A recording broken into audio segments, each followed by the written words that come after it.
Welcome into the offseason. I'm Cassie Carlson, joined in studio with Anthony Herron. We're bringing back 2/3 of the Bears Blitz team. It's good to see you again. I know you've had a break. You got to visit Hawaii with the fans.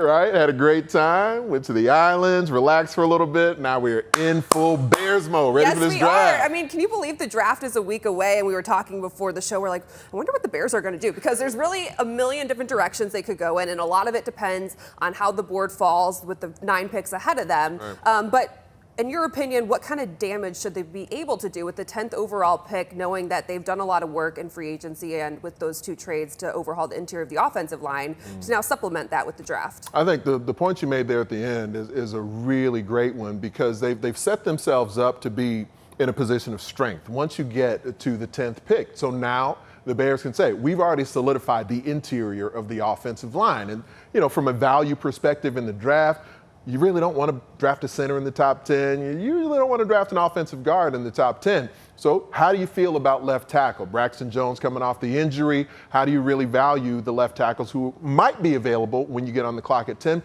But you don't need to go there, because at least 4/5 of your starters up front, assuming health, should be quality football players. So you go beyond that. You've got one running back you feel really strongly about. How's the depth in the room? We know that position could be something the Bears are eyeing when you get to that spot as well. But at least you've solidified yourself on the O-line, on the D-line. So if there's a pass rusher you like, then that potential is there, but you don't need to do it. The Bears don't need to reach for anyone when you get to the 10th spot. So it kind of feels like this could be, a bit of a play space for them to really just take the best player that suits what they want. All right, so let's go through some of those best players that might be available for them. And let's start with the tight end and Tyler Warren, someone who seems to be gaining steam as a potential option for them. We know Ben Johnson loves to run 12 personnel. He ran it 32% of the time with him in Detroit. And while the offense is supposed to be different based off the skill set that he has in Chicago, it seems like that would be a really fun tool for him to have. Pair him with Cole Kmet, give Caleb Williams another option underneath. What do you like about Tyler Warren, someone who you work with Big Ten,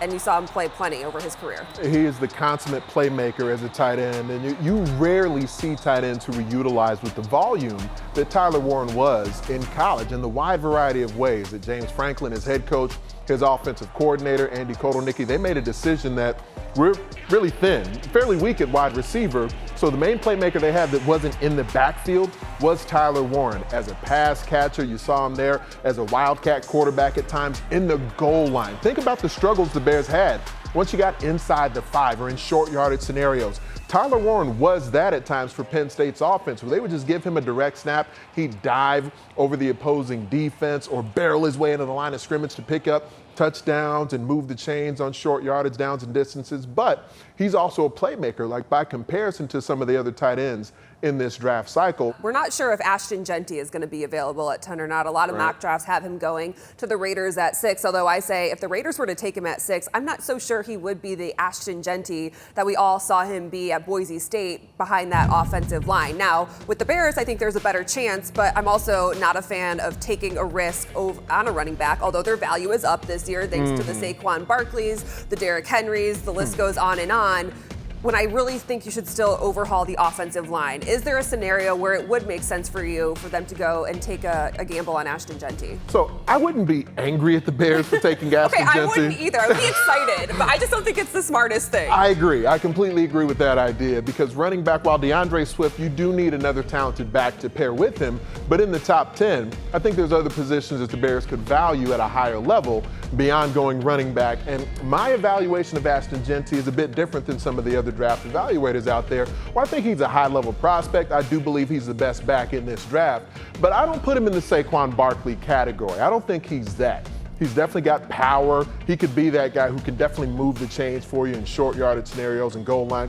He does have open field speed. It does take him a little bit to cycle up to top gear, and he's not as elusive as some of the open field threats that we've seen here. So he doesn't strike me as a touchdown waiting to happen in the National Football League. So I believe he's back number 1. He's RB1 on the board this season. If he happens to fall to 10, the Bears, even though they can use another back, to pair with DeAndre Swift, that back could be available with one of those second-round picks or even later. You have that second-round pick. You have 4 picks in the top 75, and as Ryan Poles said, hopefully all of those turn into starters in your first year. Let's go offensive lineman. That would be my pick personally. Will Campbell, whether he's there or not, we will see. A lot of mock drafts now have him going to the Patriots, but the short arms continues to be a conversation. Right. Some people are buying into it, saying he can't be a left tackle. You can put him at right tackle or kick him inside to guard. Others are saying this guy played in the SEC, and he was one of the best to do it. Just turn on the tape, and you're going to see that he will be able to hold his own in the NFL. What's your scout on Will Campbell from LSU? There are certainly things that you would want to be cleaned up from his film, but out of any of the left tackles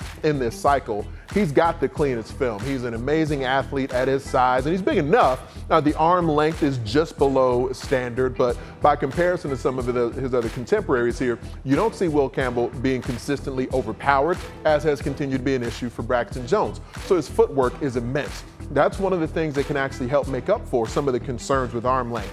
When a defensive lineman like I used to be, when they get into your body, one of the things they can do, if they don't completely run you over, but once they can control your leverage, they can either sit you on top of the quarterback, they can snatch you off in either direction, get rid of you, but your footwork, the ability to both anchor and maneuver off of some of those counter moves, Will Campbell's got that. So not only the athleticism, but the technique he plays with to be able to get his hands inside and try to control opposing defenders, he's exceptional in that regard. And he is able to move people at the line of scrimmage as well, even though he's not one of the more mammoth offensive tackles in this cycle. So yes, would it be great if his arms were just a bit longer? I do think that would help. But his film is good enough where it doesn't concern me enough to say that the Bears should pass on him if he happens to still be on the board at 10, which to your point, I don't think he will be. All right, let's go to some other options if he's not available. Are you interested in an Armand Membou, someone who played mostly right tackle? It's another guy that the Bears would draft and then move him to a position that he hasn't had much experience at, although people are pretty high on him out of Mizzou. There's no reason to sort of project a right tackle in college, who frankly some folks even project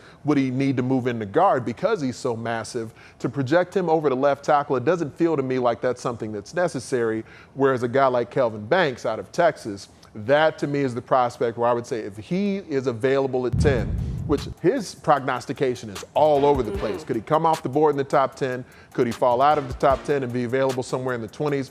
I view him as LT2. I think he's the second best left tackle in this draft cycle right now. And if there's a chance that he's there at 10, if Will Campbell's already gone, I've got zero concerns, no issue at all if the Bears end up drafting Kelvin Banks, because he does kind of provide even, to an extent where maybe you're worried about some of the measurables with Will Campbell.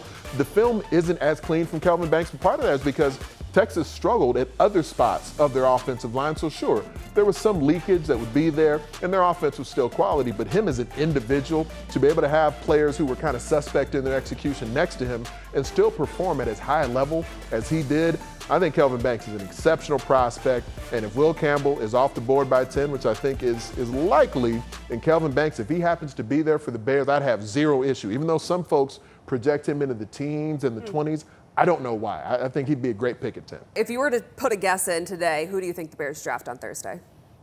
My guess would be, it seems like the steam is moving towards Tyler Warren, which I would have zero issue with. My preference, if Kelvin Banks is there, I hope he's there, and I hope the Bears get him at number 10. So my guess is Warren, my hope is Banks. Big Ant, appreciate your time. You're going to be back this week. You're on the Fox 32 draft special. He's going to be out at Soldier Field with Luke Canellis at the official draft party for the Chicago Bears. We have a big show coming your way. We did it last year. It was a lot of fun. So make sure to tune in Thursday, 5:30 to 7. We will see you then. Appreciate your time. Looking forward to it, guys. All right, coming up on the offseason, Antwaan Randle was the star of the show at Hallis Hall this week. And did Bears offensive line coach Dan Rochar hint at what the Bears are going to do in the draft? Nicholas Moreano joins the show next.